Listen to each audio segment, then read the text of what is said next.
je veux parler de la lumière. Parce que, frères et sœurs, quand le pasteur m'a demandé de prêcher, il y a beaucoup de choses, parce que je ne connais pas tellement bien des nouveaux qui sont là, etc., etc. Mais je veux faire que le Saint-Esprit puisse vous apporter quelque chose. Amen. Et la grâce de Dieu est là déjà. Amen. Et va faire l'œuvre du Saint-Esprit. Amen. Amen. Prenons Ésaïe, le livre d'Ésaïe au chapitre 60. Ésaïe au chapitre 60. Je vais aller rapidement. Amen. Très rapidement.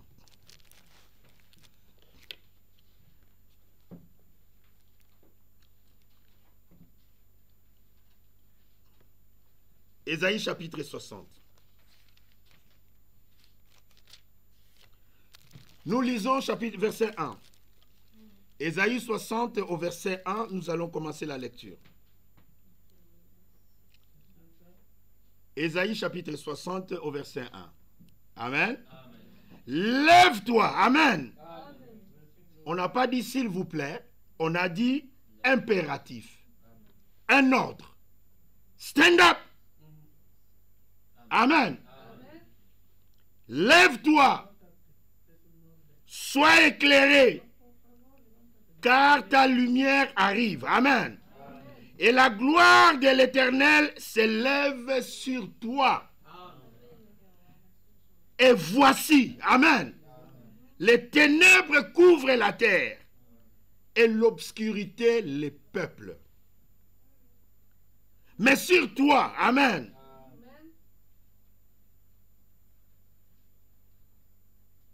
mais sur toi, l'Éternel s'élève. Sur toi, sa gloire apparaît. Les nations marchent à ta lumière et des rois à la clarté de tes rayons. Amen. Amen. Vous pouvez vous asseoir. Bien-aimé Père Céleste, je viens, Seigneur, encore une fois te remercier pour toute ton œuvre, Seigneur, depuis le commencement jusqu'à la fin. Seigneur, je te remercie que tu m'as amené sur ces territoires que je considère comme étant une partie aussi de l'Allemagne par rapport à l'histoire. Et moi qui ai commencé mon ministère en Allemagne, je suis très ému. Est-ce que c'est un signe de quelque chose? Je ne le sais pas. Mais que tu bénisses le pasteur Finet pour m'avoir invité. Que tu bénisses ici chaque frère. Que tu bénisses chaque sœur. Qu'ils vivent dans une telle harmonie, dans une telle communion fraternelle, que cela produira ici une effusion du Saint-Esprit. Seigneur, bénis ces groupes, bénis ton œuvre ici, et bénis, Seigneur, ce que nous allons faire aujourd'hui. Que tu m'assistes, que tu sois, Seigneur, celui qui parle au travers de mes lèvres. Père Céleste, nous te remercions parce que tu es Alpha et tu es Oméga. Tu commences et tu termines. Seigneur, je suis sur ces territoires pour des raisons que tu connais. Moi, ton serviteur, Seigneur, je remets tout entre tes mains parce que la gloire, l'honneur et la puissance ne reviendra qu'à toi seul. Bénis la lecture de ta parole. Bénis mes frères et sœurs qui écoutent. Dans le nom du Seigneur Jésus-Christ. Amen. Amen. Acclamons pour le Seigneur Jésus-Christ. Amen. Je désire parler sur l'impact de la lumière du soir. Amen. Pourquoi avons-nous besoin de la lumière? Amen. Et la preuve est telle que, vous voyez, il fait nuit. Amen. Et nous avons besoin de la lumière. La lumière, c'est pour éclairer. Amen. Pour mettre quelque chose à la vue de tous.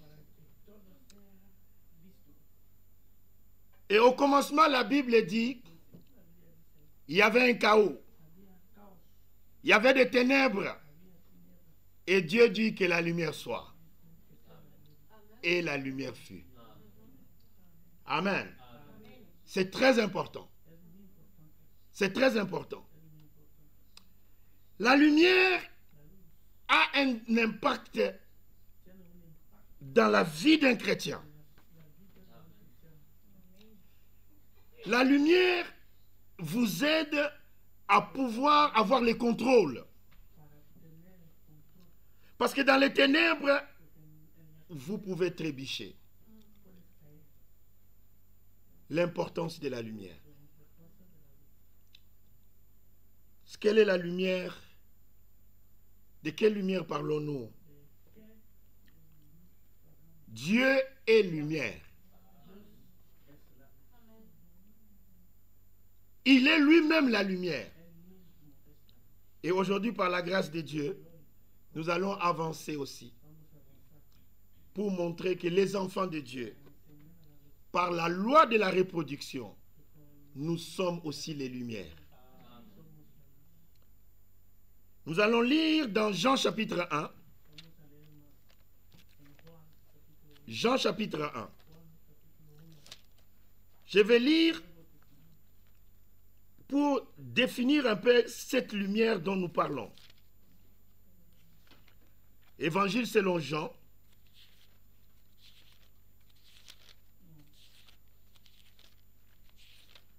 Amen. Nous sommes Jean chapitre 1. Au commencement était la parole. Jean chapitre 1. Évangile selon Jean. Voilà. Au commencement était la parole. Et la parole était avec Dieu. Et la parole était Dieu. Elle, la parole, était au commencement avec Dieu. Vous voyez, verset 3. Toutes choses ont été faites par elle. Amen. Et rien de ce qui a été fait n'a été fait sans elle. Amen. Elle, la parole, qu'est-ce qu'elle était? Elle était la vie. Amen. Quelle vie? La vie éternelle. Amen. Et la vie était la lumière des hommes. Quel est le rôle de la lumière? Verset 5. Et la lumière, lui, dans les ténèbres. Amen. Et les ténèbres ne l'ont point reçu.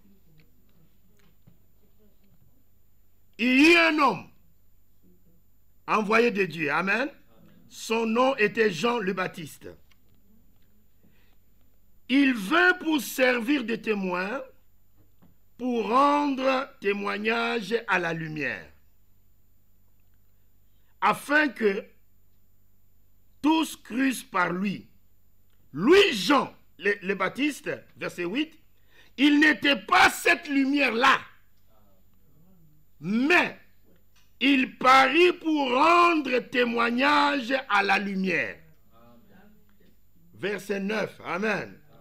Cette lumière, alléluia. Vous voyez maintenant, quelle est de quelle lumière parle-t-on? Cette lumière était la véritable lumière qui, en venant dans le monde, éclaire tout homme. Amen. Elle, la lumière, amen, verset 10, était dans le monde. Écoutez maintenant, qu'est-ce que cette lumière? Dieu est lumière. Écoutez maintenant le verset 10. Elle, la lumière, amen, elle était dans le monde. Et le monde a été fait par la lumière. Par elle, amen. Et le monde ne l'a point connue. Elle est venue chez les siens et les siens ne l'ont point reçue. Amen. mais à tous ceux-là qui l'ont reçu. Amen. À ceux qui croient en son nom, elle, cette lumière, amen, a donné le pouvoir de devenir enfants de Dieu. Amen. Lesquels sont nés non du sang, ni de la volonté de la chair, ni de la volonté de l'homme, mais de la volonté de Dieu. Amen. Frères et sœurs, la lumière doit pouvoir impacter votre vie. Amen. Quand vous étiez dans les ténèbres, la vie était différente. Quand vous venez dans la lumière, la vie aussi doit être différente. Qu'est-ce que la lumière vous apporte? Amen. La lumière doit changer votre comportement. La lumière doit impacter votre vie. La lumière doit vous changer. La lumière doit apporter un réveil dans votre vie. Et la lumière doit en quelque sorte apporter une révolution dans votre vie.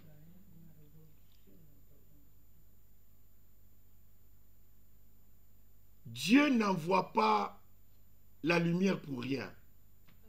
Personne dans sa maison en plein midi, il va allumer la lumière.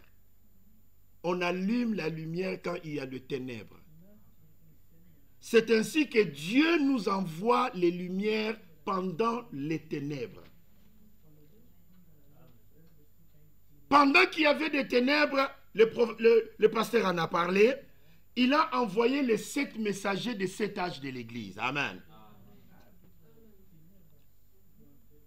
Et nous savons, frères et sœurs, que le 7e messager a été aussi envoyé. Amen. Et le 7e messager, c'était la 7e étoile qui était dans sa main droite. Et vous savez que l'étoile n'a pas sa propre lumière. Mais l'étoile prend la lumière du soleil et reflète cela pendant que le soleil n'est pas là. Donc il est le représentant du soleil. C'est pourquoi votre bénédiction, amen, en croyant ce message, dépend de beaucoup de choses. Croyez que le Seigneur Jésus-Christ est votre sauveur. Mais Jésus avait dit quelque chose. Il a dit aux hommes de son temps, si vous ne croyez pas qui je suis, vous voyez, tout le monde conjuguait les verbes au passé.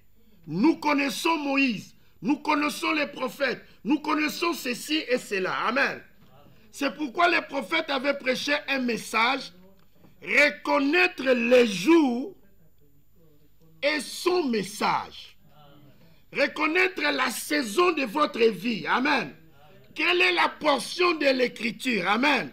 Que Dieu a programmée pour vous. La vie est là. Aujourd'hui, si je vous dis, construisons l'arche de Noé. Amen. C'est une écriture, non? Mais à quoi cela nous servira? Ça n'a aucun impact aujourd'hui. Vous comprenez pourquoi? Parce que Dieu avait déjà juré qu'il ne détruira plus le monde par l'eau. Dieu avait déjà juré que quand la chose là pourrait venir, amen, que l'eau va vouloir envahir la terre, mon arc-en-ciel paraîtra dans le ciel. Donc j'ai programmé, amen, quelque chose qui fera en sorte que quand l'arc-en-ciel, amen, apparaît, vous voyez, je me souviendrai de mon alliance. C'est-à-dire, vous devez pouvoir croire à la parole de l'heure, à la parole du jour, à la parole de la génération, au messager que Dieu vous a envoyé. C'est pourquoi Jésus a dit, c'est bien de croire à Moïse, Mais si vous ne pouvez pas croire qui moi je suis, vous mourrez dans votre péché. Parce que je suis la vie. Je suis la vie. Je suis venu pour accomplir la loi de Moïse. Si vous ne me recevez pas, vous allez mourir. Vous comprenez? C'est pourquoi il est très important, d'une importance capitale pour vous, frères et sœurs, que vous puissiez reconnaître le jour et son message. Dieu a envoyé un message. Et ce message se trouve dans Malachie chapitre 4. Et vous savez, frères et sœurs, il y aura une minorité qui comprendront ce message-là. Je vais juste vous montrer dans Malachie 4. Nous allons les lire pour ceux-là qui sont nouveaux ou qui peuvent noter ou ils peuvent encore entendre. Malachie chapitre 4, c'est juste avant Matthieu, rapidement, pour que je puisse entrer rapidement dans la prédication. Et mais Malachie chapitre 4. Dans Malachie chapitre 4, ce sont les jugements dont le pasteur a déjà prêché sous d'autres formes. Nous sommes dans Malachie chapitre 4. Nous lisons Malachie chapitre 4. En tout cas, lisez. Surtout, je conseille les frères qui sont nouveaux. Vraiment, jetez un coup d'œil, approchez-vous de la lecture pour que vous compreniez ce que le pasteur a commencé à parler sur le jugement. Le monde sera détruit par le feu. D'accord? Voici le feu ici. Et car voici le jour vient. Amen. Le jour là est ardent comme une fournaise. Tous les hautains et tous les méchants seront comme du chaume. Le jour qui vient les embrassera, dit l'Éternel des armées. Il ne leur laissera ni racine ni rameau. Mais pour vous qui craignez mon nom, amen, s'élèvera le soleil de la justice. La guérison sera sous ses ailes, amen. Vous sortirez, amen. Ça c'est l'enlèvement. Vous sortirez de ce monde. Amen. Vous sortirez et vous sauterez comme les veaux d'une étable. Amen. C'est quand nous allons nous échapper au jugement. Et vous foulerez les méchants, car ils seront comme de la cendre. Les méchants qui ne respectent même pas son âme. Amen. Sera comme des cendres.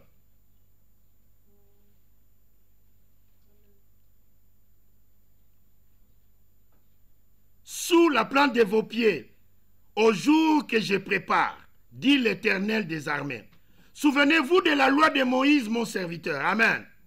Auquel j'ai prescrit en Horeb pour tout Israël, des préceptes et des ordonnances. Amen.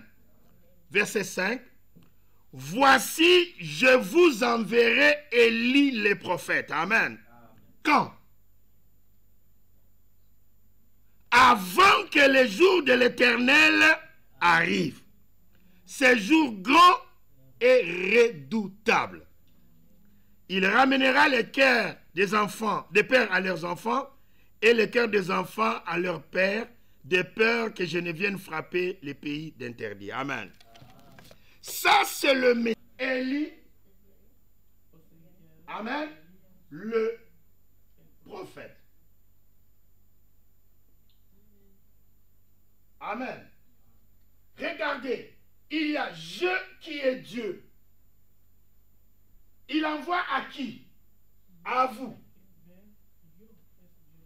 Amen. Il envoie qui? Élie le prophète. Amen. Élie le prophète. Il y a l'expéditeur du message. Amen. Qui vous expédie le message? C'est Dieu. Et le destinataire à qui est adressé le message? À nous. C'est-à-dire, vous voyez comment vous êtes inscrit dans la Bible. Aujourd'hui, ma soeur, vous êtes là, vous pensez que c'est par hasard. Aujourd'hui, ma soeur, vous êtes là, vous pensez que c'est par hasard. Ce n'est pas par hasard. Il y a une lettre, un message qui vous a été destiné. Il y a l'expéditeur qui est Dieu et le courrier est passé par le facteur. Le prophète, c'est le facteur. Amen. Est-ce que le facteur peut changer votre lettre à l'intérieur de l'enveloppe? Non. Lui, il n'est là que pour vous amener votre courrier. C'est pourquoi le prophète, il est la bouche de Dieu.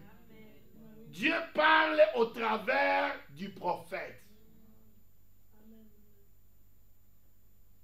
L'expéditeur qui est Dieu, et vous, les destinataires, et Élie, le prophète qui est le facteur.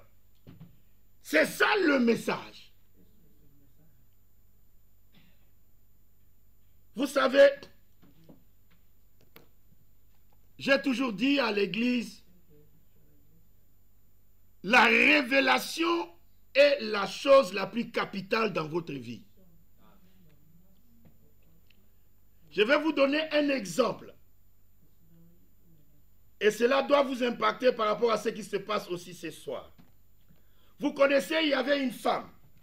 Elle était de mauvaise vie. D'accord? Mais il y avait un certain Simon, amen, qui avait invité Jésus, d'accord, dans sa maison. Amen. Pendant qu'ils étaient en train de manger, amen, il y a une femme de mauvaise vie qui entra. Amen. Elle avait acheté un parfum de grand prix. Donc, les maisons de parfums n'ont pas commencé aujourd'hui.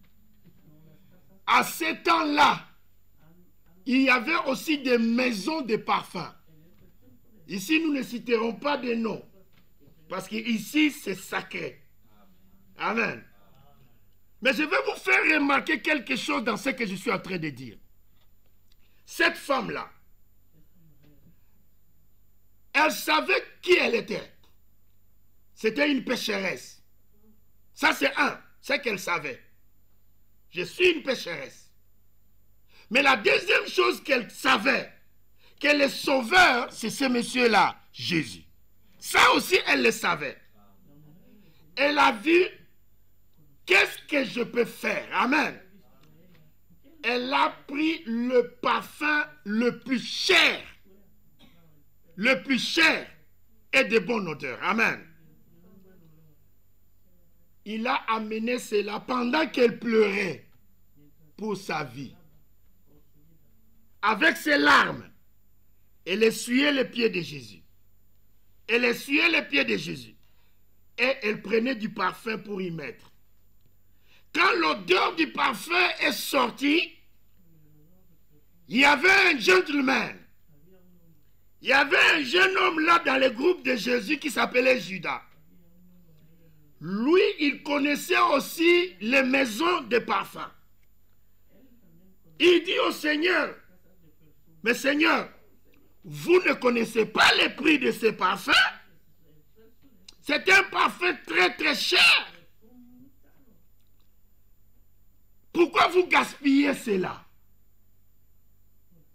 C'est ce que Judas a dit. Pourquoi vous gaspillez cela? Bon, maintenant, la clé de la chose, je m'arrête là, je vais vous expliquer. J'ai dit que si moi je regarde cette chair de ce côté, je ne vois que ce que je vois ici. Si je regarde cette chair de ce côté, je ne vois que ce que je vois ici. Si je me mets là, c'est différent. Amen. Maintenant, quand toi aussi tu regardes, qu'est-ce que tu vois? Toutes ces bénédictions qui doivent descendre sur vous dépendent, j'insiste, et j'insiste, de la vision que vous avez de la chose que vous regardez. Deux personnes, la femme pécheresse regardant Jésus, il connaissait, elle, la femme là, connaissait la valeur de Jésus. La même personne Jésus. Maintenant, Judas, disciple de Jésus, ne connaissait pas la valeur de Jésus. Parce que le fait que cette femme-là a donné ses parfums à Jésus, Judas a vu cela du gaspillage. Or, la femme-là n'a pas acheté les parfums des pauvres, mais elle a acheté les bons parfums. Parce que la femme-là a mesuré, elle a calculé la valeur de Jésus. Alors Judas trouve cela du gaspillage. Et Judas va plus loin. Judas dit, il vaut mieux qu'on vende ce parfum et qu'on donne l'argent aux pauvres. Jésus répondit, les pauvres, vous les avez toujours avec vous. Mais moi, vous ne m'avez pas toujours. Cette femme-là a compris, elle a fait une bonne chose. C'est pourquoi Jésus dit, partout où l'évangile sera prêché, y compris aujourd'hui ici, à Strasbourg, on parlera de cette femme. Le mystère et la révélation de ce que vous regardez, qu'est-ce que vous dites. Un jour, Jésus s'est présenté à ses disciples. Il dit, que dites-vous que moi je suis? Moi, le Fils de l'homme. Tout le monde a donné des réponses. L'un disait ceci, l'autre disait qu'il est Jean-Baptiste, l'autre disait ceci, que l'un des prophètes. Amen. Et il se retourna vers Pierre et il demanda à Pierre, et qu'est-ce que vous dites? Amen. Vous qui me suivez, qu'est-ce que vous... Vous voyez, vous ne pouvez pas suivre simplement sans avoir la profonde révélation. Après que les gens ont donné leur réponse, Jésus se tourna vers ses disciples pour dire, qu'est-ce que vous aussi vous regardez en moi? Qu'est-ce que vous dites de moi? M'avez-vous regardé comme il le faut? Amen. Et Pierre dit, tu es le Christ, le Fils du Dieu vivant. Amen. Maintenant Jésus lui reprend la parole et lui dit, ce n'est pas la chair et le sang. Amen. Qui t'ont révélé cela, c'est le Saint-Esprit, mon Père qui t'a révélé cela. Il dit, toute mon église à moi, pas le système des églises du monde, mon église à moi sera bâtie sur la révélation. C'est pourquoi je vous invite, amen, à prendre Matthieu chapitre 10. Matthieu chapitre 10.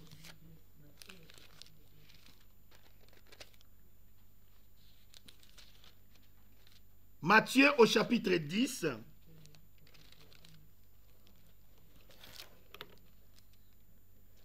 verset 40.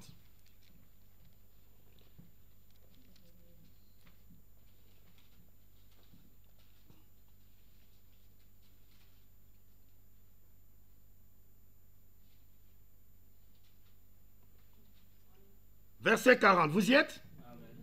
Écoutez attentivement, votre bénédiction dépend de votre révélation. C'est capital. Il est écrit, ça c'est Jésus qui parle ici. Celui qui vous reçoit, me reçoit. D'accord? Celui qui me reçoit, reçoit celui qui m'a envoyé. Amen. Maintenant, verset 41, c'est très capital. Il faut souligner cela dans vos Bibles. Celui qui reçoit un prophète en qualité de prophète, il recevra la récompense des prophètes.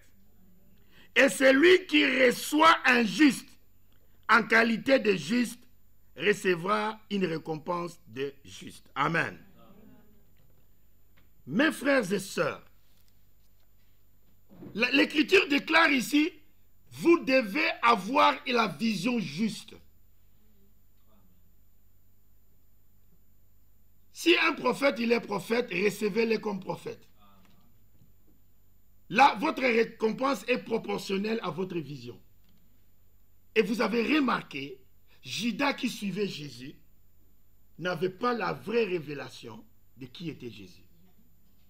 Mais la femme pécheresse qui a acheté du parfum pour Jésus, elle avait la révélation que Jésus était le sauveur. Mais toutes les deux personnes, et Judas et la femme pécheresse, toutes ces deux personnes ont regardé le même Jésus. Le même Jésus. Vous voyez, la révélation, c'est ça qui vous amène à la vie éternelle. C'est très capital. La lumière. Dieu envoie la lumière pendant qu'il y a des ténèbres. C'est pourquoi il est dit dans Zacharie 14, au verset 7, au temps du soir, il y aura de la lumière. C'est pour éclairer. Quand Jésus est venu, il était la lumière. Et il a crié, je suis la lumière du monde. Suivez-moi, marchez dans ma lumière. Et vous n'allez pas trébucher. Et au temps du soir, Dieu a aussi envoyé la lumière. Amen. Pour vous, mes frères et sœurs, qui suivez ce message depuis très longtemps, et les nouveaux qui sont là, je vais faire ancrer quelque chose dans votre cœur qui pourra vous aider et renforcer aussi votre foi. Vous savez que si au temps de Moïse, s'il y avait la photographie, amen, on aurait eu exactement, je vous dis exactement, la même photo que vous voyez ici. Si, je répète, si au temps de Moïse, il y avait la photographie, on aurait eu la même photo que vous avez ici. Vous voulez que je vous le prouve par la parole, que ça sera bien assis dans votre cœur et dans votre foi. Prenez les livres de Exode. Exode.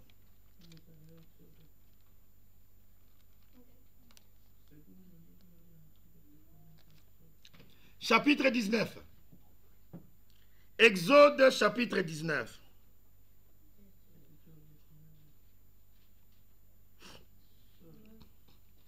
Amen. Nous sommes à Exode chapitre 19 et vous allez voir cette photo et vous allez confirmer que si Moïse, il y avait la photographie, vous aurez vu la même photo.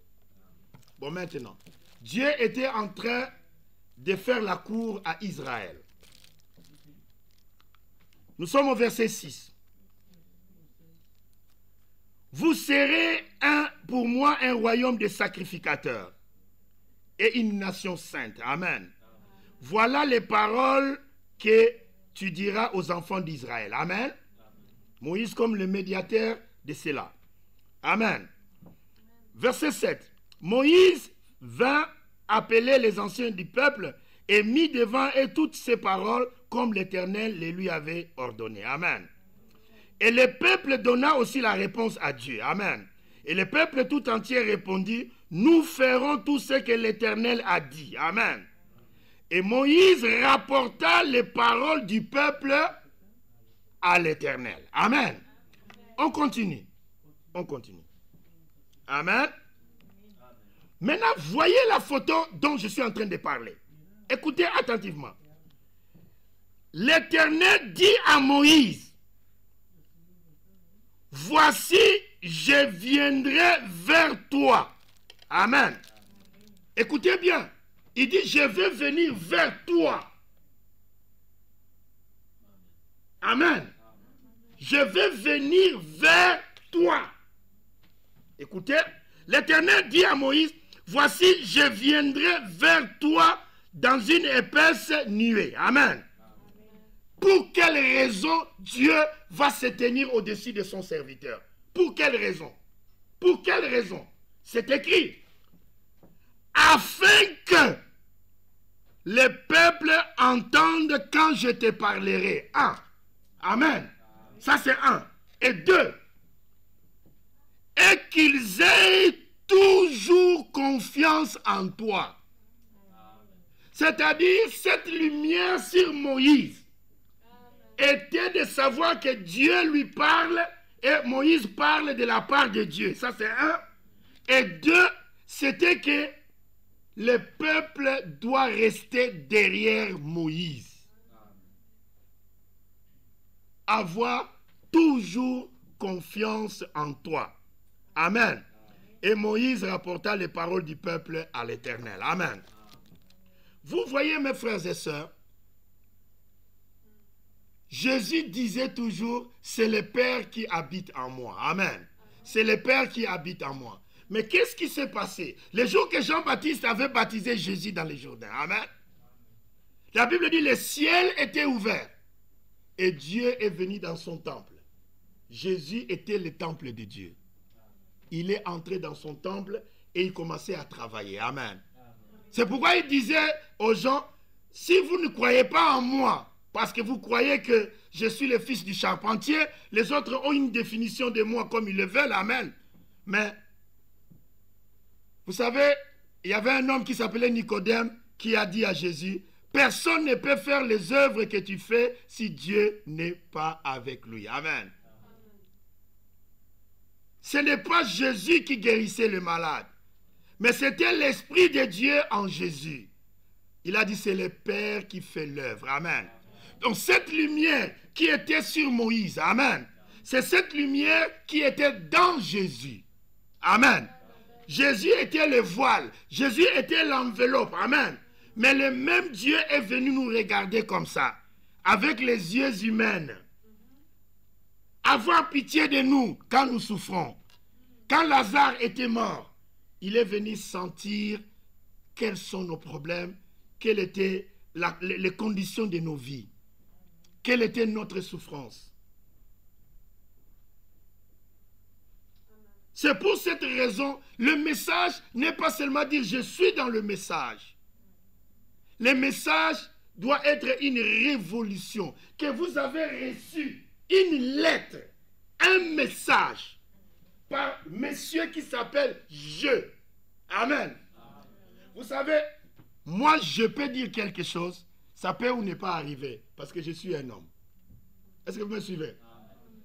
Le vrai je, amen, quand lui il dit je, vous savez, un jour, vous savez, quand Sarah ne pouvait pas avoir d'enfant, Abraham ne pouvait pas avoir d'enfant, amen.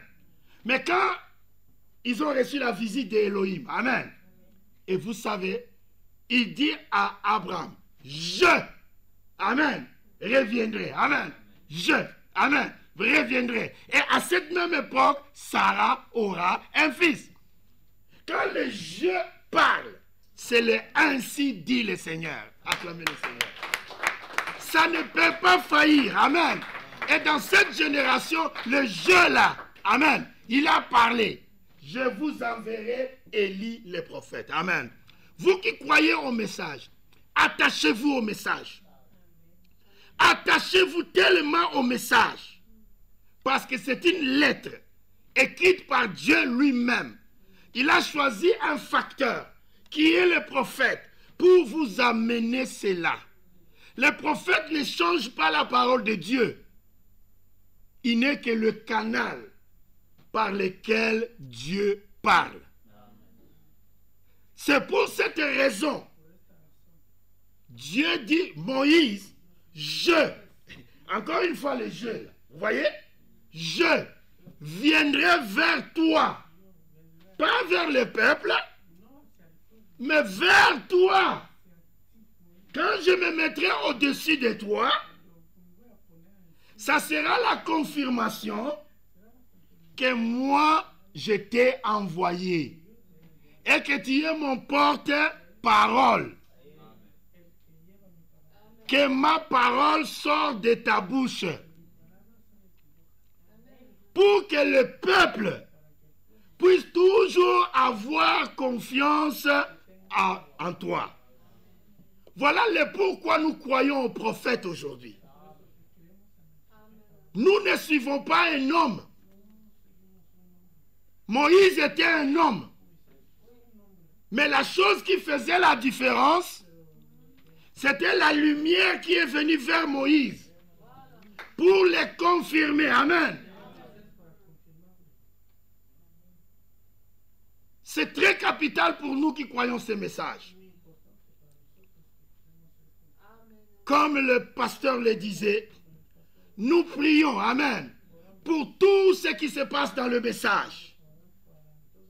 Tous ces sont incertains, amen. Ils prêchent tout et n'importe quoi, mais nous gardons le cap. Nous gardons la lumière. Nous gardons la vérité, amen. Parce que les vrais élus de Dieu, quand il y a une lettre qui vous est écrite, vous devez savoir qu'il y a une chose. Il y a votre nom sur l'enveloppe. Vous êtes le destinataire. Le message vous trouvera, ma soeur. Le message vous trouvera. Le message connaît votre adresse. Le message vous cherchera. Vous croirez au message. Toute personne prédestinée à croire au message, il croira au message. Parce qu'il y a une lettre qui porte son nom. Et l'adresse, Dieu le connaît. Dieu connaît cette adresse. C'est votre âme. C'est pourquoi vous dites Amen au message aujourd'hui. Acclamons pour le Seigneur. Tous les prédestinés, amen, tous les prédestinés à croire au message sont inscrits dans le mot vous. Parce qu'ils sont les destinataires à qui le message est envoyé. Si les autres ne croient pas au message, ce n'est pas grave. Parce que le message est pour l'épouse. Le message est pour l'épouse. Tout le monde ne croira pas. Mais l'épouse croira. Parce que c'est à elle que la lettre est destinée. Que nous appelons le message de Dieu. Parce que le prophète Élie est le messager de Dieu. Il vous apporte le message. Et cette lumière, ce message, c'est la lumière du temps du soir. Quand ce message est venu, nous savons que l'enfer n'est pas éternel. Amen. Il n'y a qu'une seule forme de la vie éternelle, c'est Dieu. Ça ne peut pas être que nous vivons dans la vie éternelle dans la joie et le diable vit dans les feux pour toujours. Non. Frère Branham dit, ils vont être punis pour un temps que Dieu lui connaît. Et après, l'écriture va s'accomplir. Et laquelle? L'âme qui pêche, c'est celle qui mourra.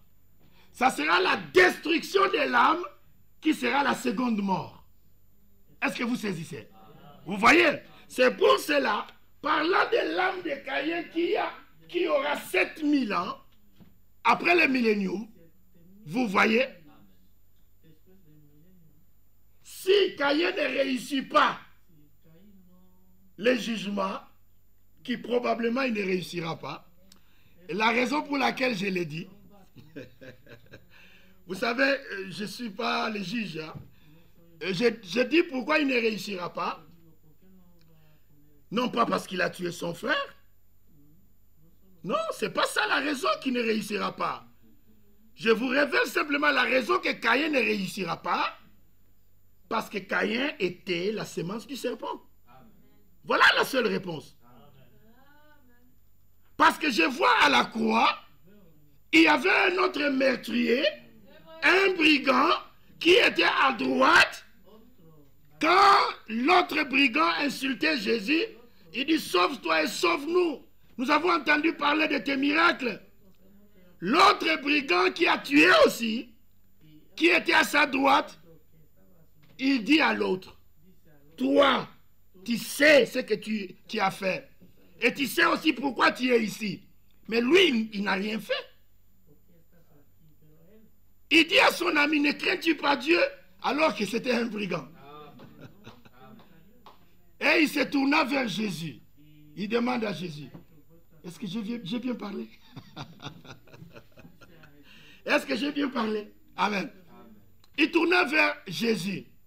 Il dit, Seigneur, souviens-toi de moi quand il sera dans ton règne. Jésus dit, en vérité, je te le dis. Alléluia. Aujourd'hui, amen. Aujourd'hui, tu seras avec moi dans le paradis. Aujourd'hui. Vous voyez, c'est la raison pour laquelle je dis, si Caïn ne réussira pas, ce n'est pas parce qu'il a tué Abel. Mais Caïn ne réussira pas parce qu'il est la sémence du serpent. Et là, nous pourrons revenir pour... Le pasteur est là pour pouvoir vous faire les détails. Amen. Vous comprenez? Donc, Dieu vous a déjà potentiellement donné la vie éternelle.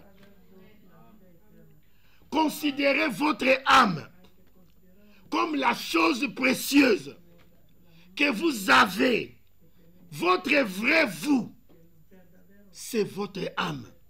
Soignez votre âme par la lecture de la parole. Parce que l'âme ne vit que de la parole. Et comme j'ai commencé à dire que c'est elle qui dit Amen.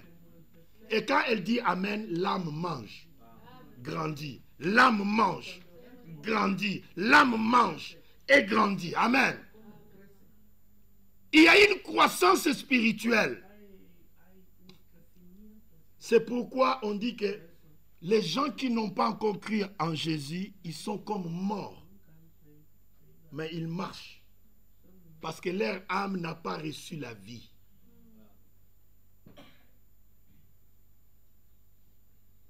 La lumière doit amener une révolution dans votre vie. J'avance pour terminer. Parce que, oh my, le temps est parti très vite. Je pense que vous avez reçu ce que je voulais dire ici par rapport à tout cela. Amen. Je vais dire simplement quelque chose pour pouvoir arriver à la fin.